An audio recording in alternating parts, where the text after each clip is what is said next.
Welcome to Red and Yellow, the podcast about all things to do with refereeing at grassroots level, looking at the laws of football, speaking to guests, and trying to help you become a better referee, with Adam Humphreys and me, Ed Connell.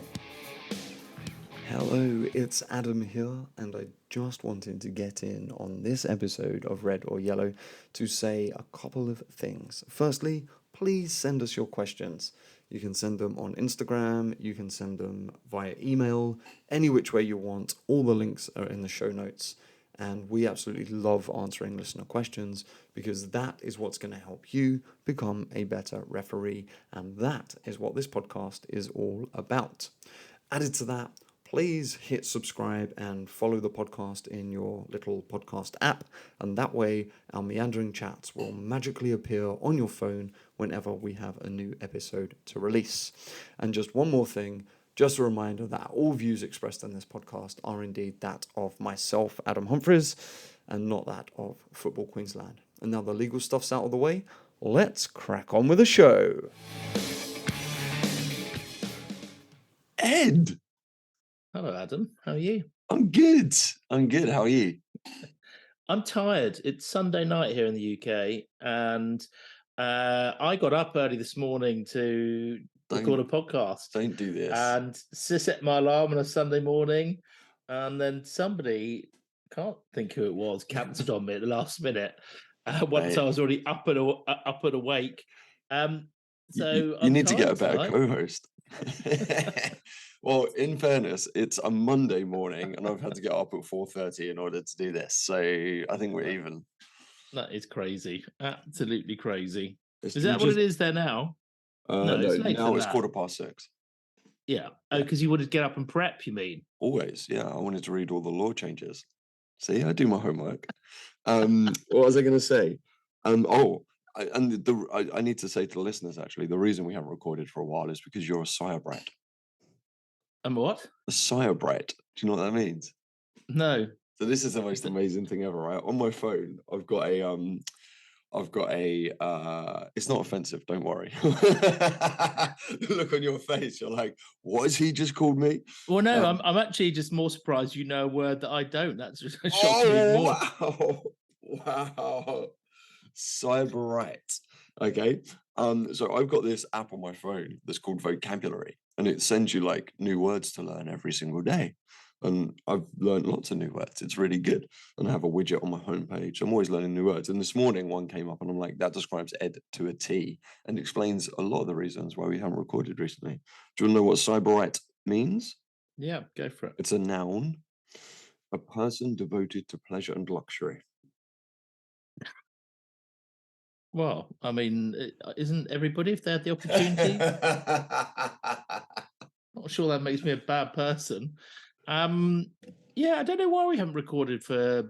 I mean, obviously, people would appreciate that we are both working busy lives, both living opposite sides of the world, and it's amazing we get it done sometimes. To be honest, I think. To think that we're on episode 18 on this journey, I think is remarkable in itself. But yeah, no, it's not easy, and sometimes things change at the last minute, and then we have to try and book something else in again. So yeah, I'm sorry about that to people that have been messaging us and asking what's happened. I think everybody knows now that we will be continuing. It's just sometimes the gaps are a little bit long, but we'll try our best to eliminate those if we can going forward. But also, like, it's nice, like not putting ourselves under pressure doesn't make it a chore. Do you know what I mean?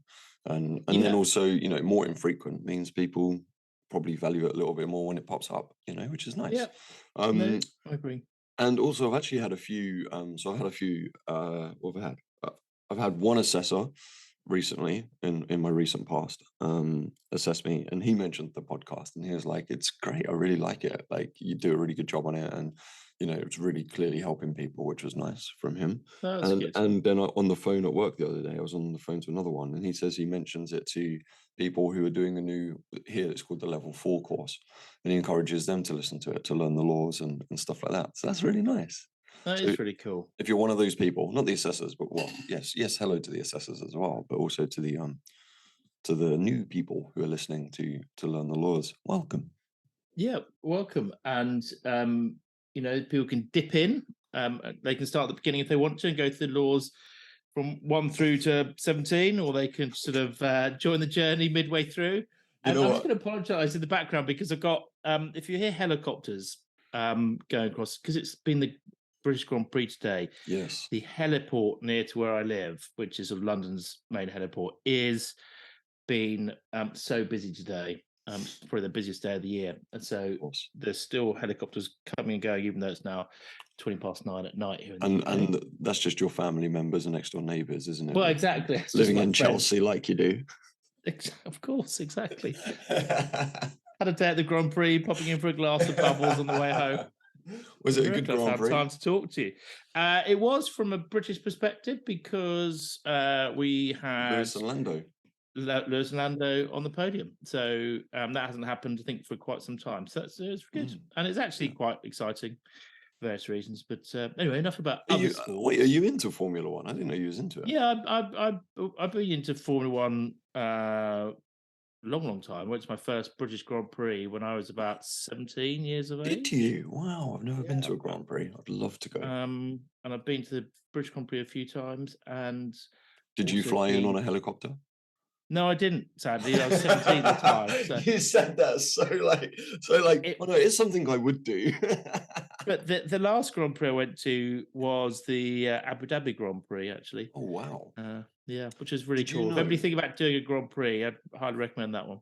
Did you know in Qatar and in Yemen they're not allowed to watch the Flintstones, Oh, but Abu Dhabi do?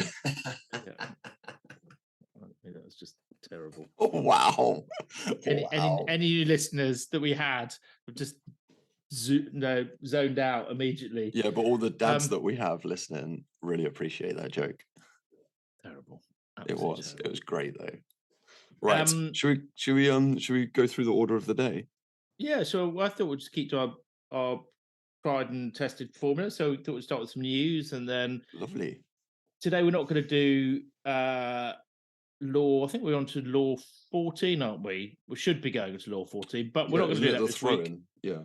We're gonna look at the IFAB new laws for the coming season because that's a bit more relevant, a bit more interesting people.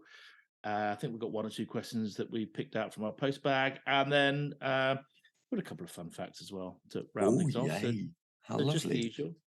But the first bit of news I want to talk about is about the offside law, because there's been a lot of stuff on social media about changes in the offside law. And I think a lot of people have actually mistakenly interpreted what's been online. In fact, what's happened is Arsene Wenger, who we've talked about before, who is part of the sort of rule changes committee, he suggested there should be a change to the offside law. And the suggestion that he made was that if there was, you had to be completely in front of the attacker had to be completely in front of the defensive player to be offside. So it's any part of the body with which you could make contact legitimately with the ball was either in line with or behind the defender, you would be in an onside position. Yeah. So that was his proposal. Okay. His proposal now is like daylight between the defender and the attacker, right? Yeah. He basically says you got, unless you are completely beyond the player. Yeah. And there's no part of your body that would be beyond the second last defender. Then you'd be onside. So that has been read by a lot of people as being the new law, but in fact, it's not the new law. It's not the new law for here, or in fact for Australia. It is going to be trials this coming season in 3 countries. In fact, so it's going to be trialed in the Netherlands, Italy, and Sweden. And so reading from the blurb, to make it even easier, because I don't think it made it particularly clear what I said a moment ago. A player will be deemed offside only if their entire body with which they can play the ball is ahead of the last defender or second last person. So, I mean, I don't know what you think about this, Adam. I'm not particularly happy about that proposal. I don't think it brings any greater clarity to anything. I mean, it provides a slight advantage to the attacking team, which I think people have consistently said is a good thing for football, for entertainment, for people watching, to give the advantage to the attacking team. But I think it's probably gone too far by sort of saying, unless you are completely beyond the second last player, you're offside. I think that's gone a bit far. I mean, I was quite happy with what it used to be, which was, pre-VAR days, whereby, if you pre-VAR days, I think you would give the benefit of the doubt to the attacker. That's, I think, generally what would have happened. Mm. And I was happy with that. But I'm just not sure that we need to go so far as to make it, even bigger advantage for attackers. And I'm not sure this brings any greater clarity in terms of people watching the game or for officials. I don't know. What do you think? The first thing that I think we're going to have a massive problem with is everyone seeing it on social media and believing it's the new offside law, not realizing it's only being like that's the first hurdle we're all going to have to get over, right? And there's going to be copious amounts of arguments on the fields, in like next season until it's actually been rolled out as an IFAB law. Like, because it's been all over social media. Yeah, I mean, it's like, and everyone, and it's over social media as new offside law. Yeah, and it's absolutely. not true. I mean, do you know if it's being trialed in Serie A, Eredivisie, and I can't remember what the other country was. Is it in their top leagues or? Because I'm pretty sure it's in their top leagues. Yeah, mess them up big time when it comes to Champions League and stuff, isn't it? So that's interesting, but I struggle with it a little bit. Like, I kind of get it, but I'm also like, why did it need changing? I don't think officials are getting it wrong very often. And I feel like the only time we should respond to a law is when the officials are unable to call it appropriately. And I don't know, you've watched a lot more football than I have over the last year, but I feel like offsides, generally assistants do a really good job on them. I think assistants do. I don't know what the stats are in terms of the percentage of offside decisions that top flight officials get right. I would imagine they're pretty high. Yeah. But I'm just not sure that just coming up with a different way of measuring offside is actually going to make things any easier. I mean, all this seems to be to do is to give an advantage to the attacking team, which I kind of think you could have had anyway with an interpretation of the law before. What I envisage with it though is I think it probably it will give the AR more clarity between when the ball is played forward and where that attacker is. Because the most difficult aspect of offside, especially when you're dealing with very fast players, which is something you never had to worry about, Ed, is when they cross. So like when you have a defense moving forward and an attacker moving, a defense moving up and an attacker moving towards goal, and the ball is, and like, the really top draw players, they time that so astutely. And it's that crossing that, like, as an AR, you kind of look and you just run on instinct sometimes. And I think it will take an element of that away. It will give us so much more clarity between the crossover of players, because you can see the daylight between them. I think that will help to a degree, but I also don't think we was getting it wrong that much to begin with. No, and also the article that I read about it said that the new law is aimed to eradicate the guesswork involved in determining offsides, hand the advantage back towards the attacking team, which plainly it does, and enable a more free-flowing, exciting spectacle for fans. Well, I'm not sure that's right, but it definitely gives the advantage back towards the attacking team, because it means you can be, your ankle can be level with the part of the defense second last player, and you can be effectively almost a stride ahead of the defender. I mean, it's going to lead to a lot more dog zones. Yeah, and therefore it's going to lead to probably less of a spectacle, because you're going to have more teams down to 10 men, because you're going to have defenders charging to make up, or what's going to happen is defenses are just going to sit deeper, and so you're not going to get so many one-on-one, like, kind of goals. You're just going to have defenses sitting deeper, and it's going to create a more defensive game. Because the You way I asked would me, battle it as a coach, sorry to interrupt, the way I'd battle it as a coach is I'd be like, look, just step off 20 more yards. Like, just don't, you can't afford to be in a foot race with a striker if you're a centre back. So don't let that happen. Just keep him in front yeah. of you and just jockey him along. So I would be, I mean, look, the proof of the pudding is in the eating, right? Like, it will, if IFAB take it on for the laws of the game, then we'll find out. But then clearly it must have worked. But I imagine, especially in Italy, like I imagine they'll just defend a lot more. And it's not a high They, scoring they, league anyway. they obviously are going to assess it, but to make things even more complicated, according to FIFA, it's not being implemented in all three of the top flights, because as you say, that would probably provide a bit of inconsistency in terms of international games and European games. So just to make things even more complicated, they are going to start off with trialing it in Sweden with the men's under 21 and the women's under 19 leagues as their subjects. Then it's going to be put into in-action stages across Italy and the Netherlands.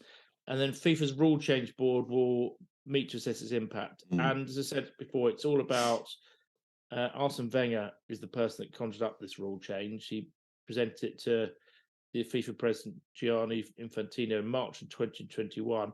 Apparently, he had hoped that it was going to be introduced in time for the World Cup last year, but that obviously didn't happen. But the other piece of sort of news relating to the offside law is you'll recall, Adam, that in the in Qatar they had that new scheme for offside, the sort of semi-automatic offside scheme, where it came up with a graphic. Do you remember we talked about it last year, because they did it in the sort of the European competitions last year? But obviously, you get quite.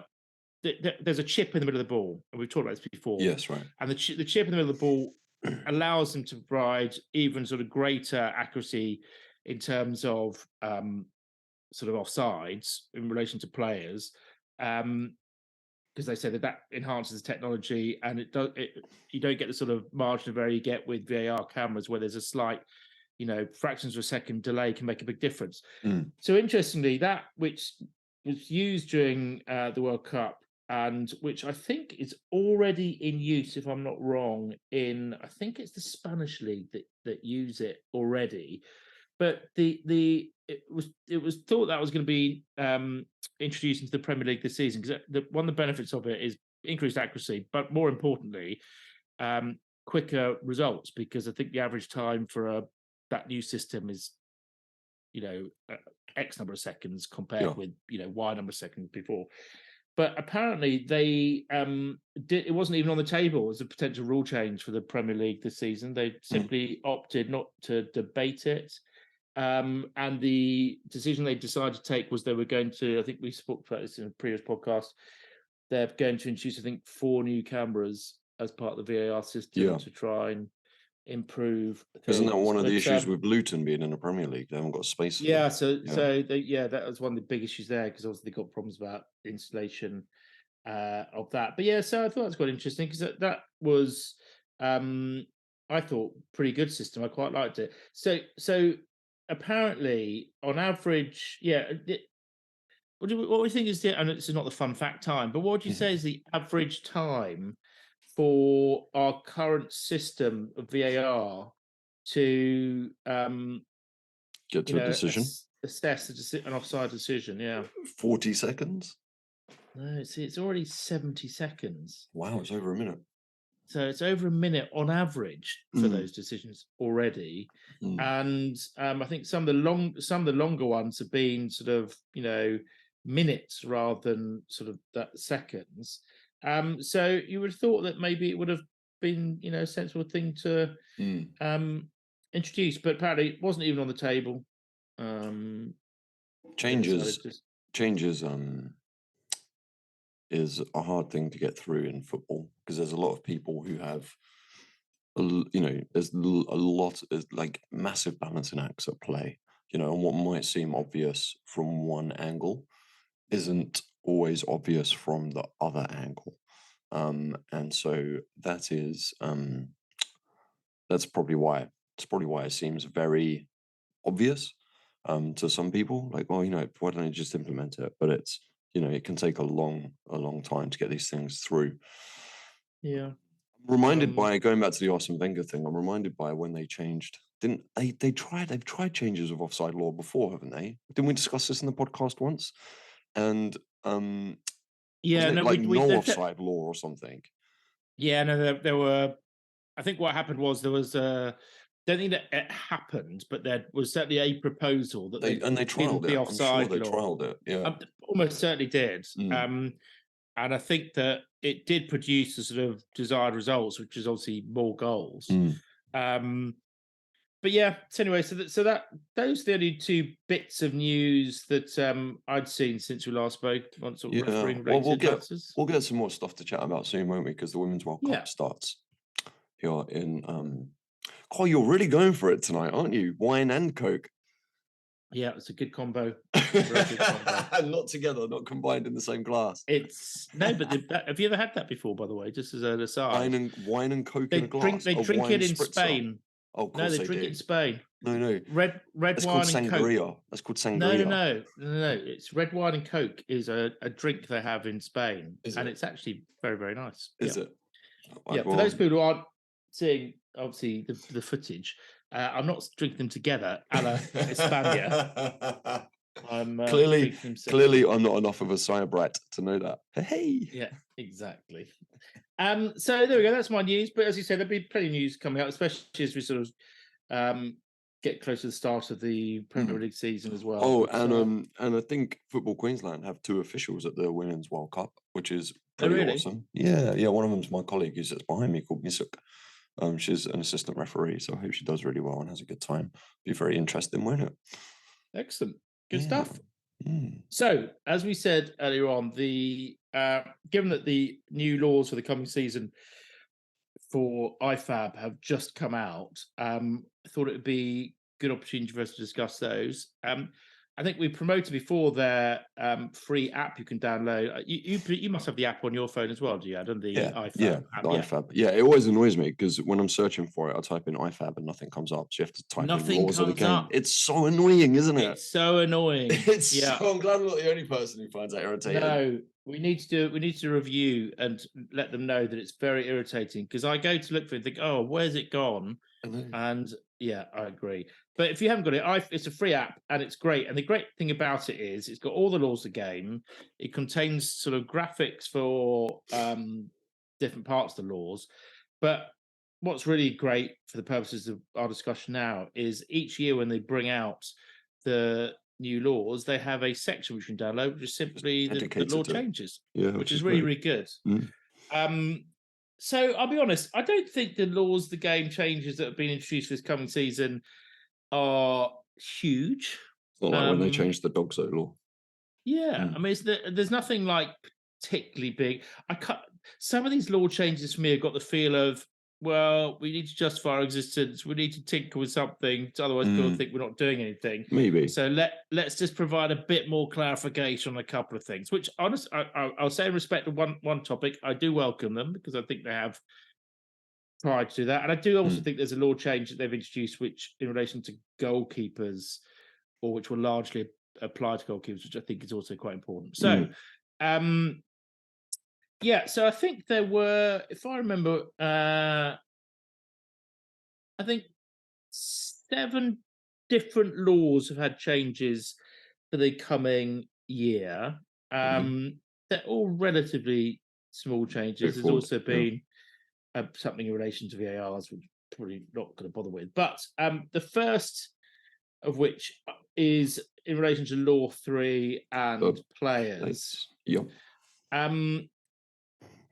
I mean, this smacks of let's justify our existence. So the law was before, if after a goal is scored, the referee realises before play restarts, the next person on the field of play when the goal was scored, then they must disallow the goal. But the introduction is of a few extra words, which is on the field of play when the goal was scored, and the new words are, and that person interfered with play. Which I think makes sense. It makes sense logically, right? But you could imagine there probably has been a few situations where someone's run onto the pitch, team scored the goal, and a referee's disallowed it. And the thing is I actually quite like that one, because it protects the referee. It stops the referee from having to do, well, strict in law in a situation like that. Like it's, although it's, we always say, like, what does the game expect? And in that situation, if there's an extra person on the field of play who's not interfered with play, the game would expect the goal to stand. That's fine. So this but plainly has it's just the come law that out of that protects the referee. match. What So match? what was the match that we talked about this season where we got lots of post-bag stuff about it, where players ran on just as the goal was about to be scored? That was in like, Was it? That was the England World Cup quarter final, wasn't it? No, Oh, well, it was the Argentina penalty kicks. It was in the World Cup. Yeah, so it was the I Argentina think game. because there was a lot of fuss. Remember, we had a lot of people in the post-bag saying, that's right. The goal should have been disallowed because the subs, if you look, the substitutes are on the pitch and before the goals hit the back of the net. And so I think common sense has now prevailed here with a bit of clarification to say, well, yeah, okay, the goal's only disallowed if they've interfered play. That's a very good point. Which I think makes sense, really. Absolutely. So that's a sensible amendment. I didn't even know a reserve assistant referee was a thing. You want to talk about the change to law number 6? Well, oh, sorry. Exactly. Did you have something else to say on law 3? No, that was. Cool. But you did then sort of introduce law number 6. I've got ADHD now. Did you see that? Did you see that post? Yeah, no. I've been diagnosed with ADHD, so you're just gonna have to come along for the ride. Yeah, I have you. Yeah. Right. Anyway, the other match officials. Yeah, well, as you say, this relates to the reserve assistant referee, which obviously I have the benefit of reserve assistant referees every time I'm refereeing Sunday League football, do you, I'm sure. I wouldn't know what I'd do without my RAR. No, exactly. Every time I step onto the pitch, I just go, rawr. Well, this law, what an eye roll that was. That was an eye roll. Yeah, that doesn't come across in an audio podcast, but that was a massive eye roll. So the reserve assistant referee, if you have the good fortune to have who one, they are they the ones who stand behind the goal in Champions League games with the wands? I don't know. Or it says a reserve assistant referee may replace an assistant referee, fourth official, or additional assistant referee. So there must be these wand holders that it was unable to continue, but they can't take on the centre referee because the centre referee's backup is the fourth official. Yeah. There we go. That was worth knowing.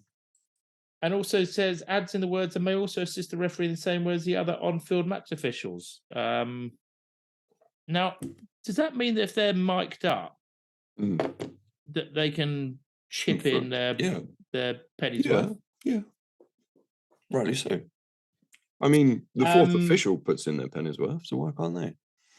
And rightly so. More eyes, more coverage, more correct decisions. Well, anyway, there we go. For those who've ever had the benefit of having reserve assistant referee, I'll tell you what, if you ever have had the benefit and you listen to this of having reserve assistant referees, please do get in touch.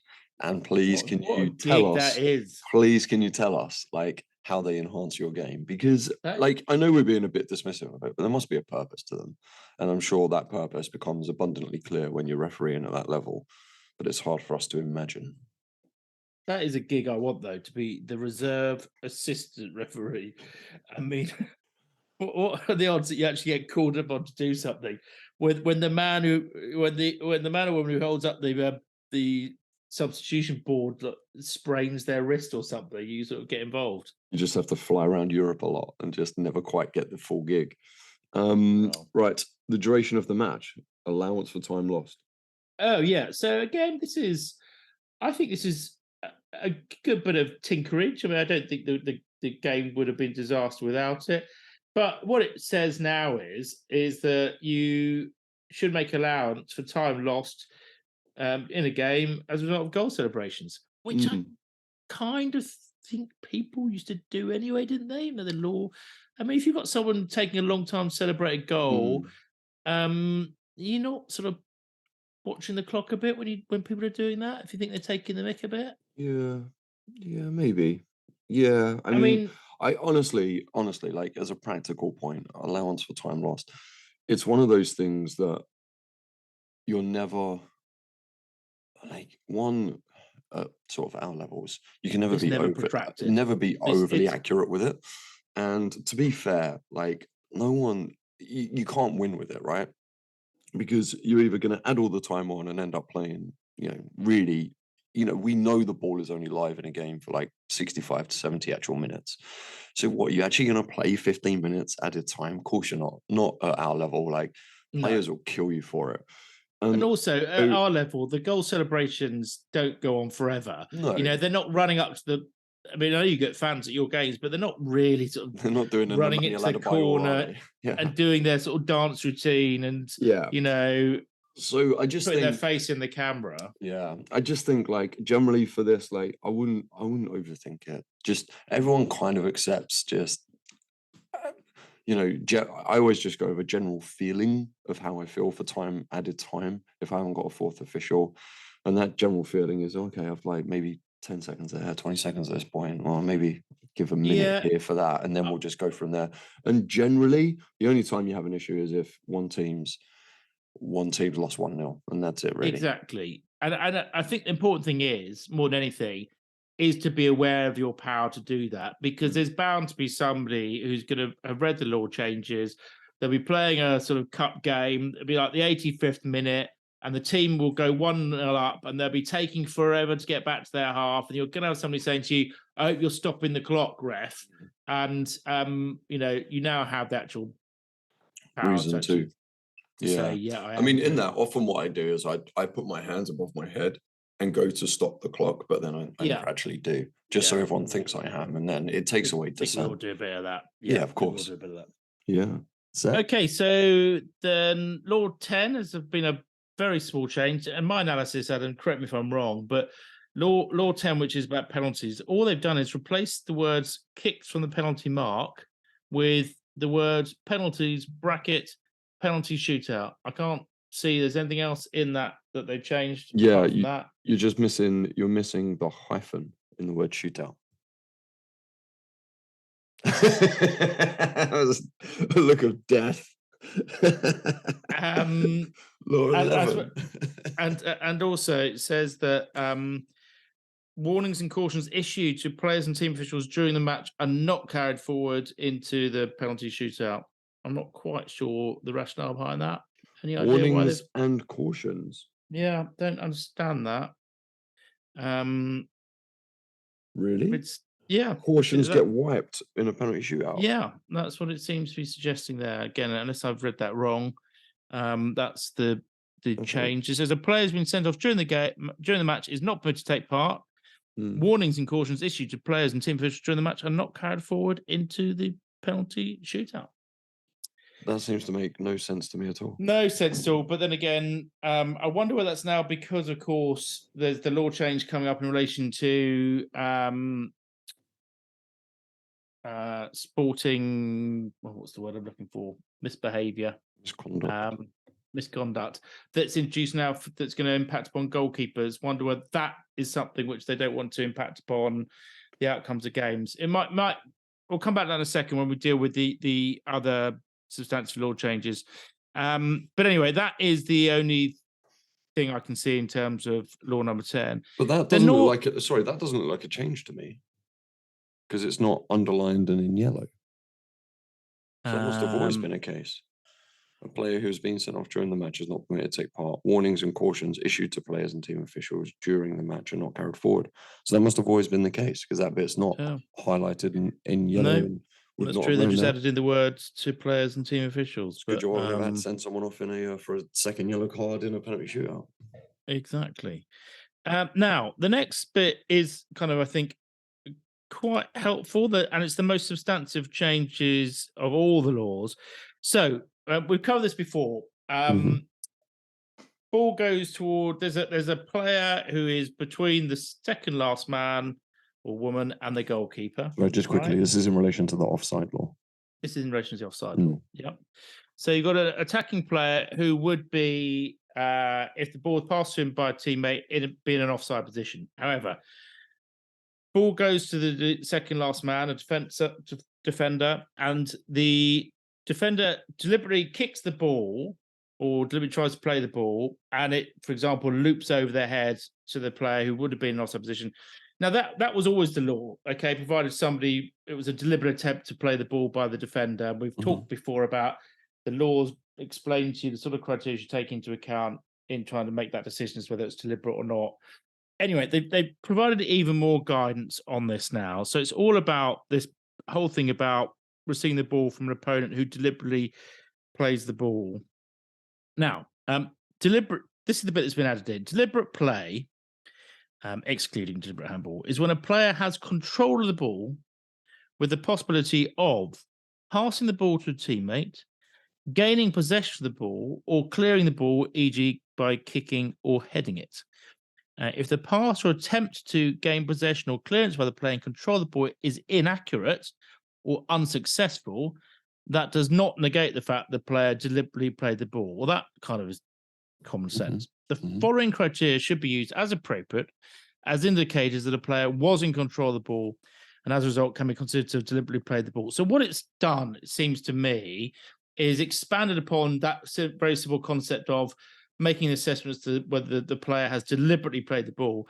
They're giving you even whether more. The defender has deliberately played the ball. The defenders deliberately played the ball. They're giving us extra criteria to form that assessment. Now, it's still I think, broadly speaking, it's still the same decision-making process, but I don't suppose it does any harm to have even further clarification. So, criteria should be taken into account in making that assessment. The ball travelled from distance, and the player had a clear view of it. Secondly, the ball was not moving quickly. Thirdly, the direction of the ball was not unexpected. I think it's quite important, that one. Fourthly, the player had time to coordinate their body movement. It was not a case of instinctive stretching or jumping or a movement that achieved limited contact or control. That, I think, is going to be the difficult bit. And finally, a ball moving on the ground is easier to play than a ball in the air. Yeah. So I think those are all quite helpful. It just provides a bit more detail. I think what's really quite interesting here is the direction of the ball was not unexpected. That, I think, is quite interesting because obviously if it's sort of deflect off another player, that might be something you want to take into account, but it's very close to the defender when they come to kick or head it. And also, that's really about the concept of how much time they had has now been expanded upon by saying, did they have the time to coordinate their body movement? So, ball suddenly comes, deflects off somebody, defender sort of thrusts a leg out to try and make contact with it, and that then goes on to the attacking player. That would have been before deemed to be player then in an onside position, attacking player in the onside position. Now, you'd be able to turn around and say, well, no, although he made contact with the ball, he didn't have time to coordinate his body movement. And it was more a case of an instinctive stretch rather than anything else. So I think that's quite useful clarification. Do you not think? Yeah, no, I do. I could have done with this on the line years ago I was on the Ryman League, and yeah, I determined that the defender deliberately played the ball, and therefore the guy who was in a very offside position. You okay? We keep you from your WhatsApp chat that's going on in the background, Adam. No, I don't know what's going on there. Don't keep you from me and the listeners if you've got other things to be doing. It must be on my computer. It is. There we go. Quick WhatsApp. So as I was saying, there's a defender in a offside position when the ball was played forward, and the defender's kind of made a play on the ball, and he's had plenty of time. The ball was in the air, but he's had plenty of time, and he's hit it with his knee. And I thought he had time to coordinate his body. Like, this would have defended my decision a lot more. Whereas back then, it was probably offside. So it is useful. We've done a lot of work on this in our trainings here at Football Queensland. Really? For all the panel referees and everything. And we see a lot of video clips and stuff on something called FIFA Red, which is what FIFA use to help train their officials online, which is a really useful tool. And yeah, it's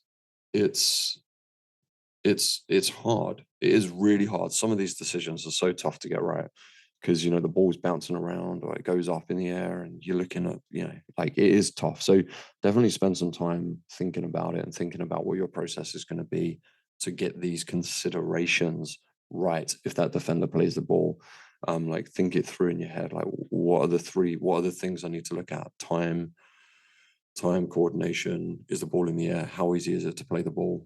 and just kind of get through that in your head.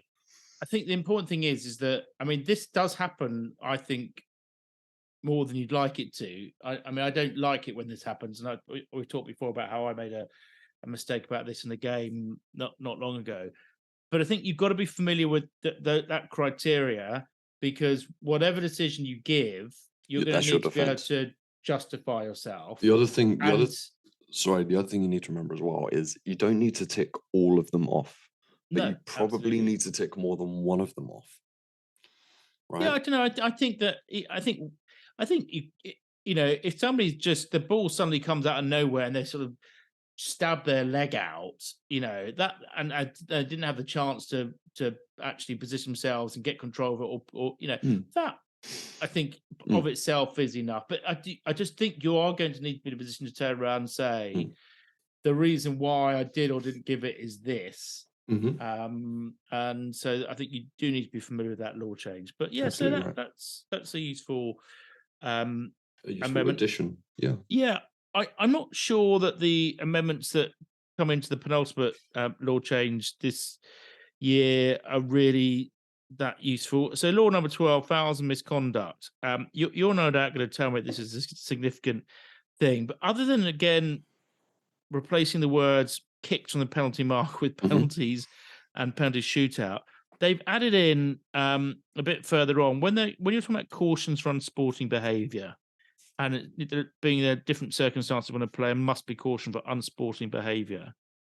What they've included in is the words "or a challenge for the ball."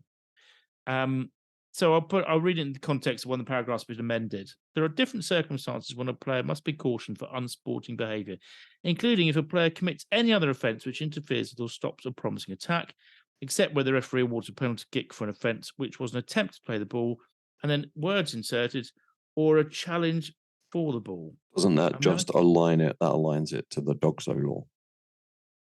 Is that the? I mean, I couldn't, for my part, see the because it purpose makes of it a having that in. footballing. It makes it a footballing tackle, doesn't it? As opposed to like pulling a shirt or something like that. I think it just aligns it to Dogso. Okay, well that does make sense. That's all good. Yeah, that's fine then, isn't it? So that's okay. And then the only other section I think of that law which has been changed is in relation to team officials. And the law was where an offence is committed and the offender cannot be identified. This is dealing with team officials. The senior team coach present in the technical area will receive the sanction. What's now been added in is the words. So now reads as follows: when an offence is committed, new words inserted, by someone from the technical area, substitute player, sent off player, or team official. Then back to what it was before, Just and the offender cannot be identified. It's just groups them all, doesn't it? Yeah, it's just expanding upon people that fall into that category of team official, which was kind of pretty much evident anyway. And then the last one is in relation to penalty kick, and this has had a bit of sort of traction on social media. So people may have read about this, but we're all familiar with penalty kicks where the goalkeeper kind of gets up to their antics of sort of walking up to pick up the ball and hand it to the attacker and put it on the penalty spot, and then they're kicking the posts and I had one yesterday, and he got a drink, and he took like an absurd amount of time to have a drink of water before a penalty. Like, it's the only time a goalkeeper ever needs a drink is before a penalty kick. Absolutely. And it's like, what are you doing? Yeah. So now what it says is that it specifies for the defending goalkeeper, and this is why I was wondering earlier on whether that's sort of not appreciating that the yellow cards and cautions are wiped at the end of the game. I thought that was a new thing being introduced to deal with this, because what it says is the defending goalkeeper must remain on the goal line, facing the kicker, between the goalposts, until the ball is kicked. And the goalkeeper, this new words inserted now, must not behave in a way that unfairly distracts the kicker, e.g. delays the taking of the kick, or touch the goalpost, crossbar, or goal net. And that is a very common feature, goalkeepers sort of faffing about, as you've just described, and wandering out to the penalty spot, etc., etc. So, yeah, there we go. Those are the law changes. So, some more important than others. Some are just a sort of bit of mild tinkering. I think the one about the offside law change, I think is quite a useful one. That clarification is one. Yeah, that's one that's had the most changes. I think the others provide a little bit of extra clarification, but that not huge differences. No change on shin pads yet. No, I know you'll be upset about that. I will. Oh, you should have seen some of the shin pads that were on display yesterday. Well, it's ridiculous, isn't it? I mean, they're like postage stamps. It definitely needs addressing. Yeah, I'm surprised that there hasn't been. And like a really good point. Like there was a pretty high impact, high force challenge yesterday that the player got sent off for. But the guy he tackled, I mean, thank goodness the tackle hit him on the side of the knee and not on the shin. That's all I'm going to say, because he didn't have a shin pad that was going to protect his shin. So, and these players always think it won't happen to me until it does. But, I'll keep kind of telling players, and they'll keep looking at me going, "You're an idiot, ref," until it gets changed officially somewhere. I reckon that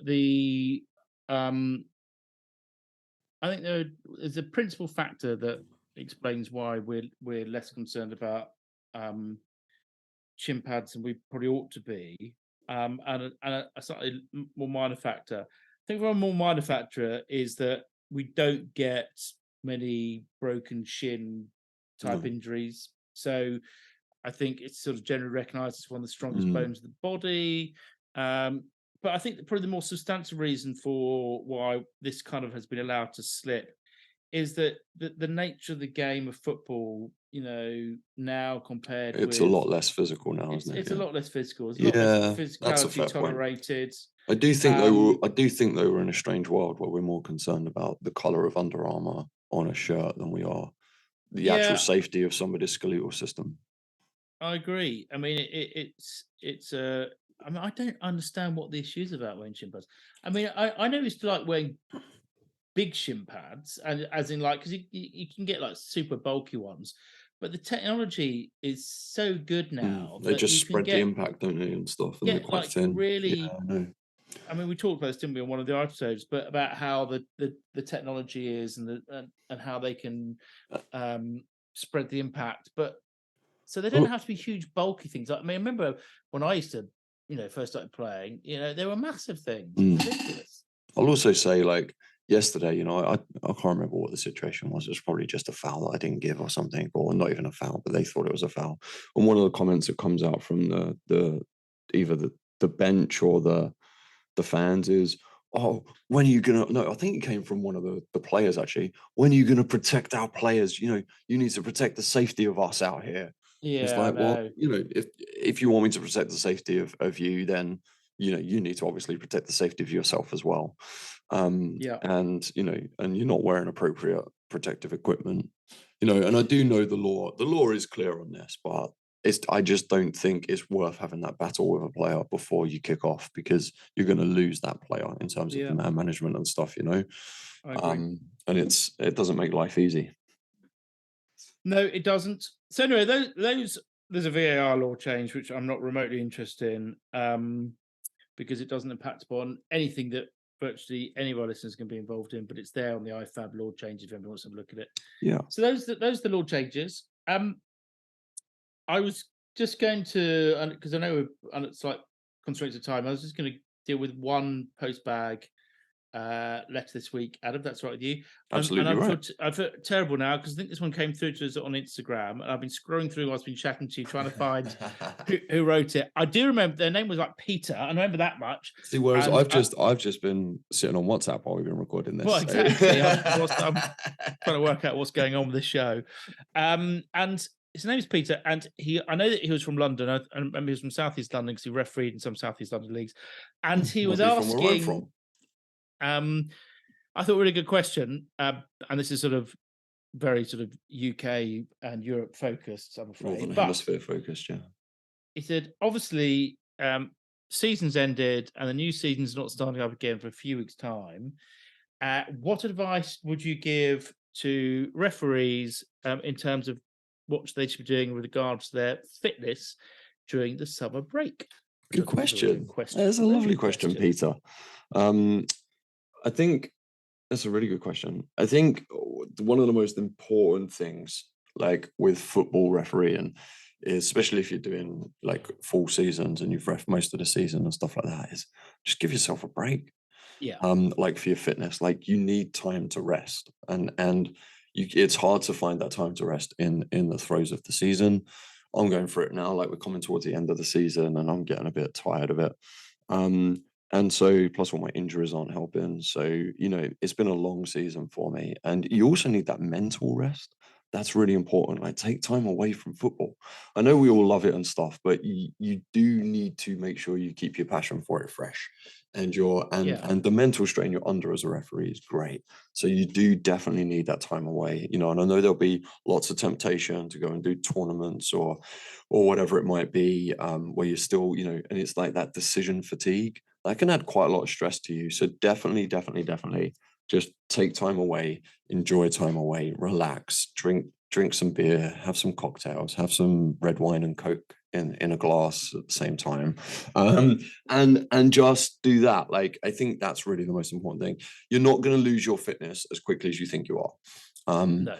That's the other most important thing to mark here. Like, fitness doesn't come and go that quickly, and even if you do lose a little bit, it's not going to take you that long to regain where you need to be for the time upon which you need to do it. So, if you take, let's say if you take 2 months of rest, let's say, you're not going to rest, because if you're a referee, you're probably quite an active person anyway, so Yeah, exactly. that will be fine. But even if you took 2 months of total rest, but you still just went to work, played with your family, and went on an active holiday and stuff like that, like you're not going to notice much of a drop in fitness. And if you do, it'll only take you a couple of weeks, maybe a month of training before the season starts again to make you feel good and ready to go. So I think that's really the main message. Don't freak out about it. Don't panic about it. There is a blog on. I've written a blog on this. Like, you were gonna dumb it down. Do you remember you did a one which was really I haven't quite got around difficult? to that yet.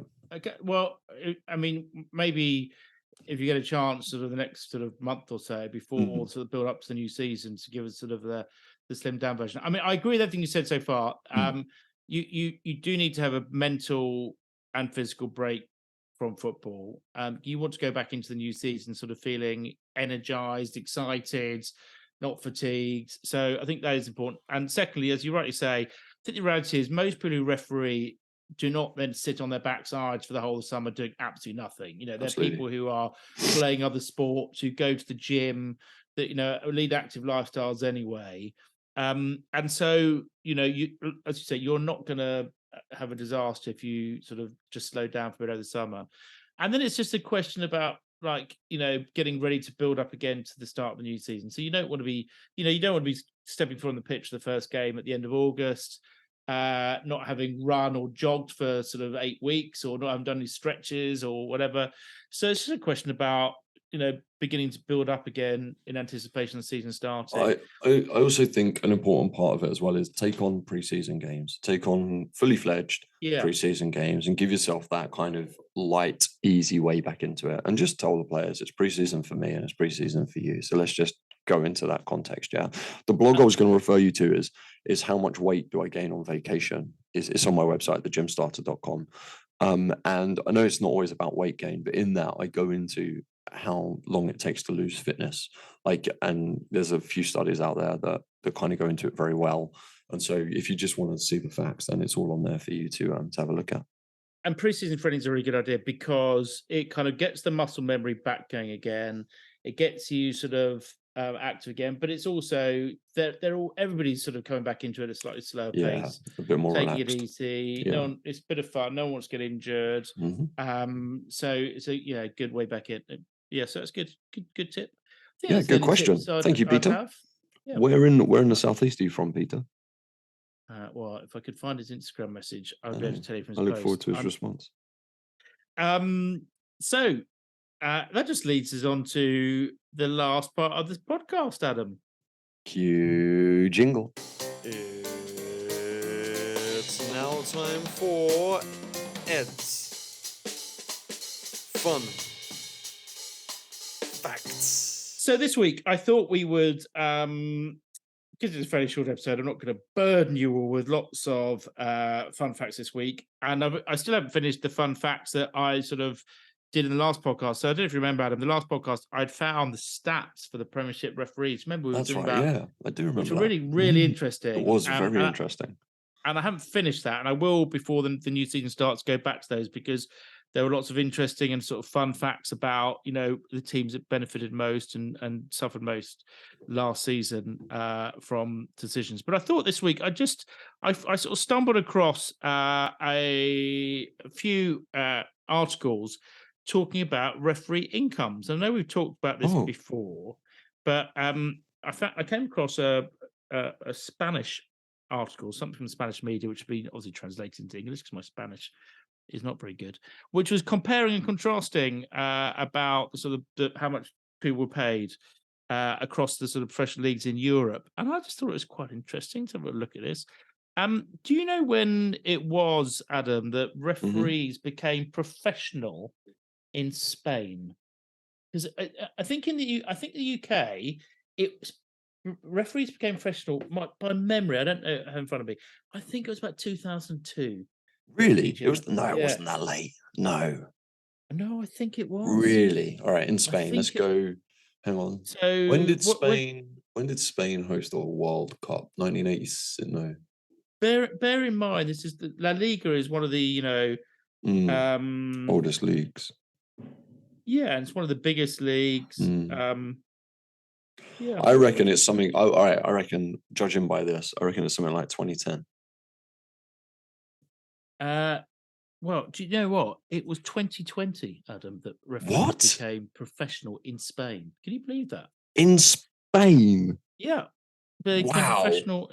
And this is after they've won 2 World Cups and 2 European Championships or whatever they did. I'm really impressed with my memory about the UK. It was 2002, was it?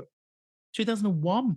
No. 2001 is when and so what's interesting, I thought, is that although they became professional in 2020, Spanish referees are the highest earning officials in Europe. I think I've heard that before, yeah. And so how much do you think the annual salary is of a professional La Liga referee? Annual salary? 130 grand. Do you know what? It is £220,000. Yeah. What? That's mad, isn't it? For a league that only has 2 clubs in it that kind of are competitive. That is crazy. An average. So they earn more than 3 times the amount of Premier League referees. So they earn about £3,700 per match. Wow. So the lesson to be learned in this is, if you're a young referee, learn Spanish. Get learning your Spanish on Duolingo. Learning your Spanish. So I mean, that's pretty phenomenal, isn't it? That is phenomenal. That's the Spanish, who are obviously doing very, very well.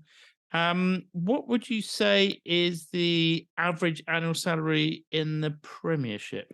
It's about, I think it's gone up recently. I think the last time I looked, it was about 90 grand. Whereas now I think it's probably closer to 100.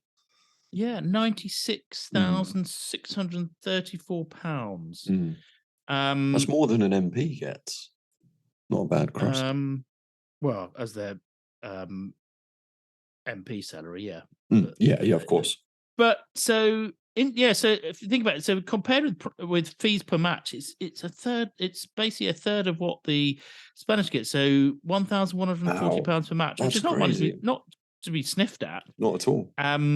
But how much? And this is across the board. I think everybody who referees in the Champions League gets paid the same match fee, regardless of which country they come from, as you might expect. Yeah, that's fair. But what do you think that is in euros? Champions League match fee? Yeah.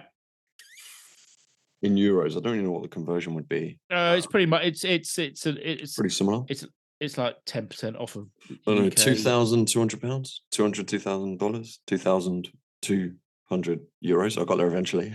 Tell you what, Champions League is where it's at, Adam. €7,000 per game. Wow, it's good gig, isn't it? That is €7,000 a game. Europe.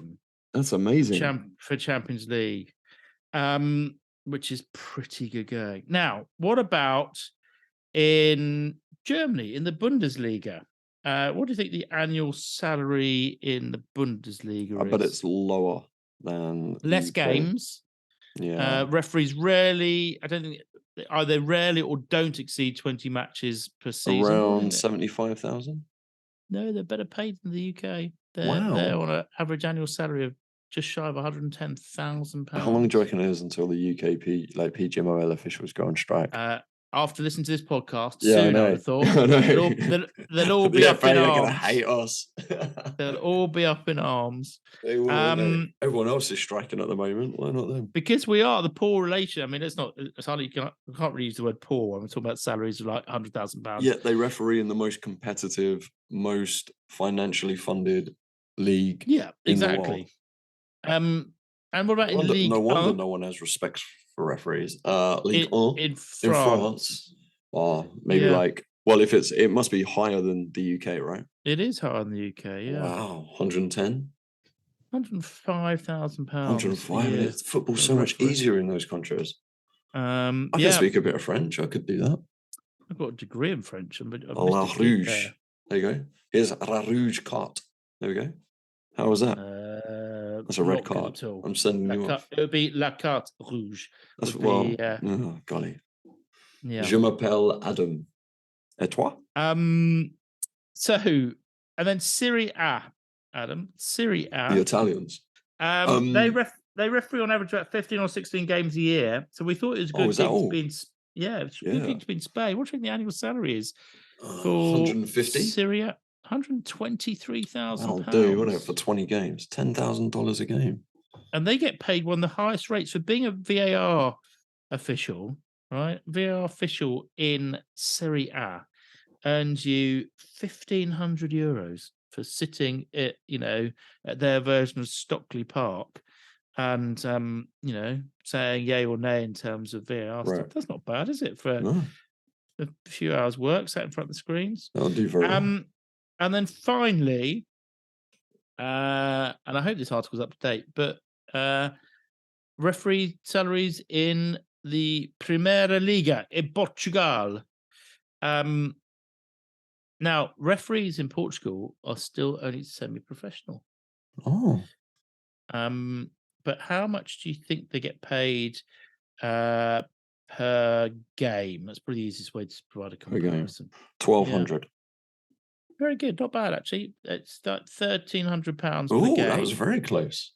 But the weird thing is, I don't know how this works out because it says referees are expected to conduct 3 days of preparation per week.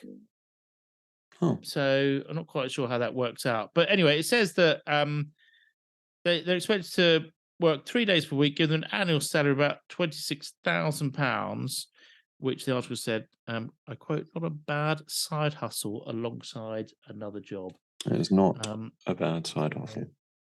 Next little fun fact, I'm almost done, is I thought it was quite interesting. Did you know, Adam, that before all Premiership games, the PGMOL data analysts provide the referees with useful data that might relate to the game they're going to referee? Did you know that? Yeah, I did.